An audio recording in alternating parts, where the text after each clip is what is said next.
ఉగాది పండుగ అనేది మనం ఎందుకు జరుపుకుంటామంటే జీవితంలో ఉండేటువంటి కష్ట సుఖాలు అన్నిటిని కూడా మనము ధైర్యంగా ఎదుర్కొనేటువంటి సలహాలను మనకి ఈ ఉగాది పండుగ ఇస్తుందన్నమాట. అయితే ఈ ఉగాది పండుగ మనం తీసుకునేటువంటి పచ్చడిలో 6 రుచులు ఉంటాయి. ఎన్ని రుచులు ఉంటాయి నాన్న? 6 రుచులు ఉంటాయి అన్నమాట.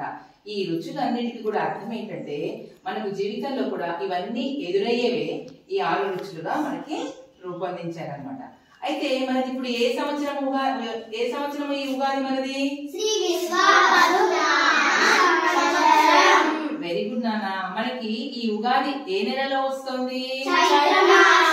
చైత్ర మాసంలో వస్తుంది కదా.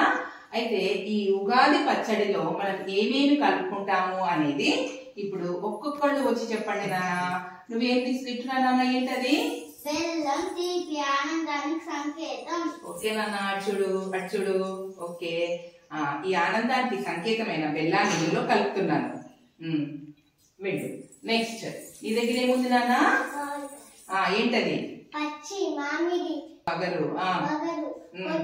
కొత్త సమస్యలకు ఎదుర్కోరు. నెక్స్ట్ నాన్న వేప పువ్వు. చేదు. జీవితంలో కష్టాలను ఎదుర్కోవడం అన్నమాట. వెళ్ళు నాన్న. చింతపండు పులుపు నేర్పుగా వ్యవహరించే తీరు. Very good. ఇంత కూడా మనం పులుపు కూడా ఇందులో వేసేసాము. ఇదేంటి? కారం ఇచ్చారు. కారం కోపం, సహనం కోల్పోయే పరిస్థితి. వెరీ గుడ్ నాన్న. ఉప్పు లవణం జీవితంలో ఉత్సాహానికి సంకేతం. Very good. ఉప్పు కూడా ఇందులో వేసేసాం మనం కదా. అయితే ఇందులో ఎన్ని వేసాం బెట? 6. షడ్రుచులు అంటే ఏంటి? 6 రుచులను కలిపి మనము ఈ రోజు ఉగాది పచ్చడి చేసుకున్నాము కదా.